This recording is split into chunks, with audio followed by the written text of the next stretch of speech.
Imagine living your life after 50 and feeling energized and excited about your future. Welcome to the Women in the Middle podcast, the podcast for women who are ready to figure out what they want and create the life they deserve. Here's your host and master certified life coach, Susie Rosenstein.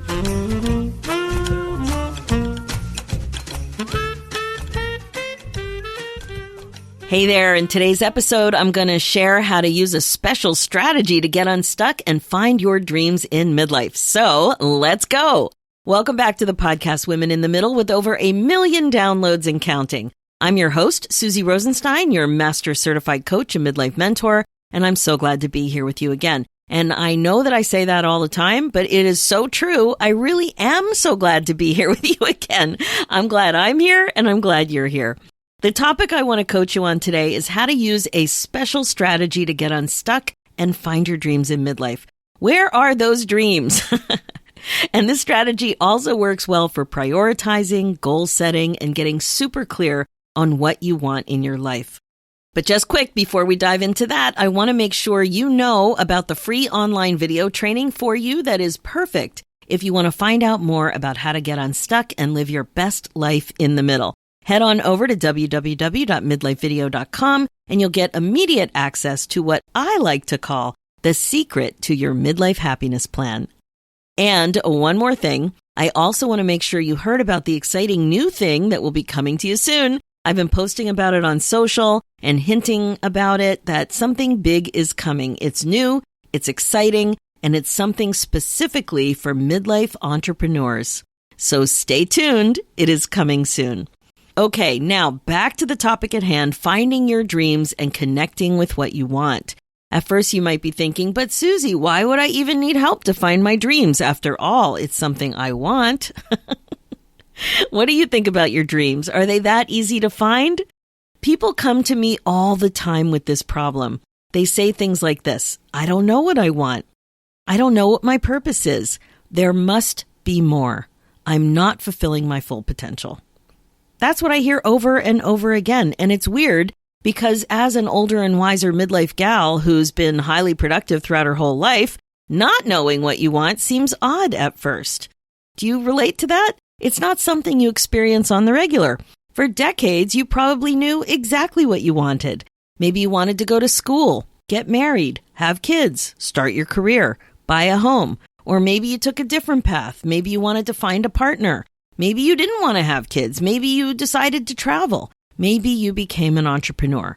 That sort of thing. All of these types of plans, dreams, decisions, goals, kick off a real big direction in your life when you're younger, like when you're in your 20s and 30s. For example, if you have kids, that takes you in a direction that is forever and forever a part of your identity. These are the types of decisions that you make, and they last for decades. It's like in your 20s, you're full of dreams, and they steer your life for 2 or 3 decades and spit you out in midlife. They just spit you out. You might even have a wake-up call when you turn 50 or 60, right after they spit you out. And you might start thinking, now what? For so many of us, it's the first time in such a long time that you haven't had some of these really big life decisions to guide you, to steer the ship, so to speak. Which all begs the question you've been thinking, now what? And that's when things get really weird. You may not have a clue. Isn't that crazy? You finally have some time, more experience, more wisdom, more flexibility, and you've turned the page. Oh my God, sometimes I am flapping around here. When I said turn the page, I flapped my arm like to turn the page, and I almost knocked a whole bunch of stuff off. Instead, it just like wobbled. I'm flailing around here. Sometimes you might hear me hit the microphone. Okay, hang on. Now, where was I? Now what? That's right. Now what? And like I said, when you have this now what thing in your 50s and 60s, that's when things can get odd, unusual, or just weird. You may not have a clue what you want, and that is unexpected to many of us. I was very surprised by it. So like I was saying, you have time. You have flexibility, and you turn that page. When I said turn that page this time, I stayed put.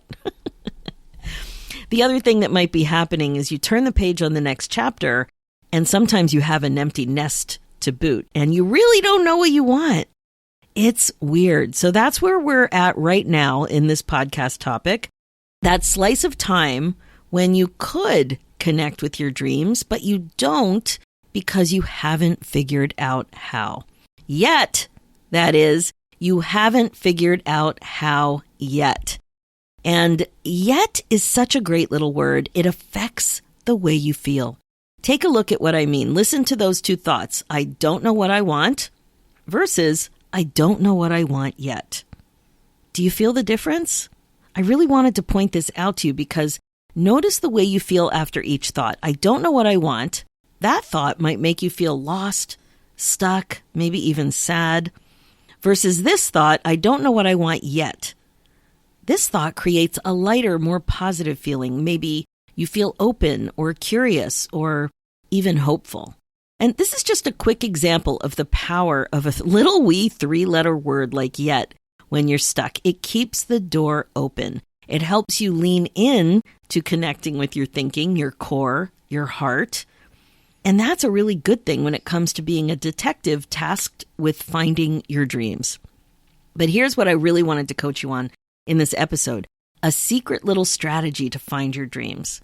Really, to see them, to appreciate them, to connect with them so that you can make decisions to actually support them. It's a strategy to help you take care of your happy. So, are you ready? It's not that complicated, but it's a power-packed doozy. It's the what first, then how strategy. Let me tell you more about the concept. You have to actually separate out the what from the how, fully recognizing that both the what and the how are essential to move your dreams forward eventually. Every dream has a couple of elements. I actually believe that you know more about your dreams, what you really, really want more of in your life, than you let yourself believe. Something gets in the way, though, and it's your thoughts. So here's what I mean. Let's start with one of my favorite fun questions to ask yourself. I'm going to ask you this question in a few seconds, and I want you to notice the image, the word, or the idea that pops right into your mind, even if it's just like a hint or a wisp of an idea. So here it is. What would you do if you won $5 million in the lottery? That's it. Quick. What was it? After you helped your family and friends out financially and set aside money for your family's future, once you did all those things, what would you do for yourself if you won $5 million? So did you notice it? Was it a little wisp of travel? A hint of nature? An image of living near the water? Was it pursuing a hobby? Starting a foundation? Living somewhere else? Becoming a fashion icon? I don't know. Whatever it was, did you notice it? Did you allow that little glimpse of your dream to enter your, enter your awareness? And when I ask myself this question, it's always something about nature and conservation. So if I won $5 million, I would want to do something like turtle tagging in Costa Rica or something with whale research conservation, that would put me near water, in nature, helping animals. That's what it always is for me. And I've tested myself. Doesn't matter how much money I won. It doesn't matter how old I am when I ask myself that question. That's the first image.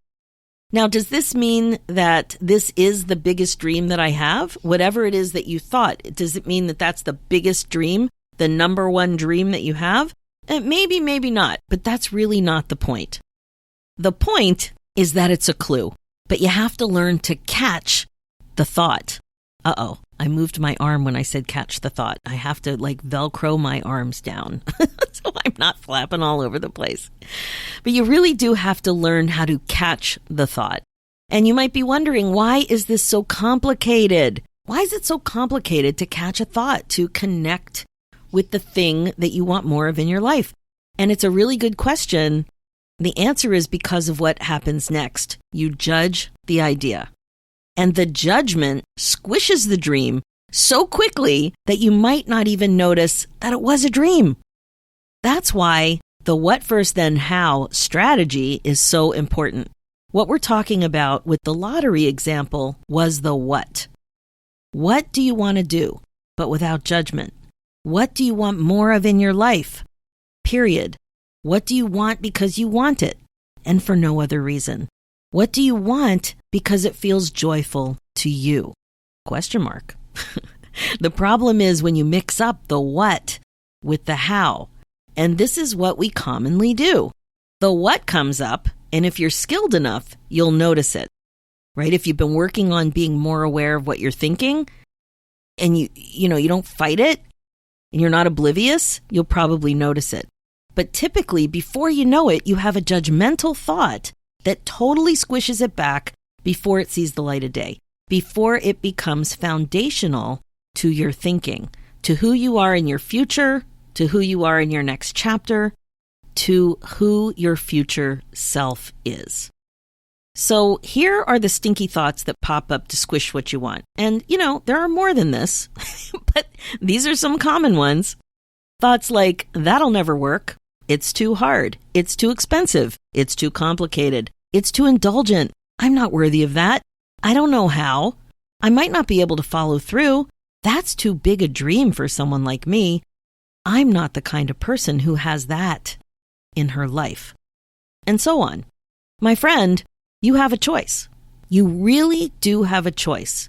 But you're not going to even notice that you have a choice if you don't even notice the original dream and the way you're interpreting that dream. And I'm not talking about normal dream interpretation. I'm talking about these judgmental thoughts that are interpreting the thing that you wanted. You don't have to squish your dreams with thinking about how you're going to accomplish it at this point. You eventually will, but not right now. I'm giving you permission not to do it all at the same time. So you don't have to squish your dreams with thinking about how. You do not have to think about how you're going to do the thing at this point. You have to clear the path to even connect with your dreams. Your natural tendency will be to focus on how and close down your dreams. Squish them right on out of here. Now, at this point, you want to invite your dreams in. That's the goal right now. You want to think about them so they become a part of you and your future, so that they become foundational. Like the foundation of a house. Think about that for a minute. It's not going anywhere. The foundation is strong. Instead of focusing on the how right now, how about creating a drama-free zone for your whats? Think about that. Drama-free zone for what you want. This means no drama, no judgment, no self-criticism. Just accept and allow what you want. Like I said, allow your want to become a part of who you are. Imagine yourself becoming this woman who wants this stuff, who wants this thing. Start talking about it if it's as good as done or absolutely happening. And you may have a ton of resistance about doing that. I know I did. It's kind of like I feel like if I say it, something bad's going to happen. If I say it too soon, if I really invest in belief right now, something bad's going to happen. It's like I'm going to jinx it or something. Does that come up for you? But it's a real challenge to start doing that, right? Start talking about it as if it's as good as done or absolutely happening. I know a few people that are good at this, and when I observe them doing it, I am in awe because they really have done the work to get themselves there. I have to really work on it to do it. I have been successful, but not all the time. So I've got 3 questions for you. And you need to ask yourself these 3 questions to move this along. So the first question is, how do you want to feel when you're doing what you love and honoring your dreams? Really focus on that feeling and identify a thought that creates that feeling for you. So you can create this whole thought feeling experience right away, right now. You don't have to wait. It's like it's available to you. You can just think a thought, it'll create a feeling, and there you go. So how do you want to feel when you're doing what you love and you're honoring your dreams? That's question 1. Question 2, who would you have to become to be a woman who honors her dreams? Again, notice the thought or image that shines through and use it as a clue. So when I'm really doing this imagining and asking myself questions, I actually close my eyes. So if you're driving or walking the dog or something, maybe it's not a good idea to close your eyes, but you can always come back to it. So who would you have to become to be a woman who honors her dreams? And 3, what would your life be like if you imagined the what as a foundation of your next chapter? What would it be like if you showed up every day as if your dreams were as good as done? What would your life be like if you imagined the what as foundational? So those are the 3 questions. Pretty powerful, right? Here they are again. 1, how do you want to feel when you're doing what you love and honoring your dreams? 2, who would you have to become to be a woman who honors her dreams? And 3, what would your life be like if you imagine the what as a foundation of your next chapter? So get ready to focus on the what first, and when your what becomes foundational, then you can focus on the how. But don't let the how squish your dreams. If you think about the how too soon, you run a big risk of the how being a dream squisher. Who wants that? Nobody wants that. Let those dreams shine through. You've got this, my friend. You've got this. Okay, that's it for this episode. As you know, my focus as your midlife coach is to help you get unstuck, clear, and excited about your life again.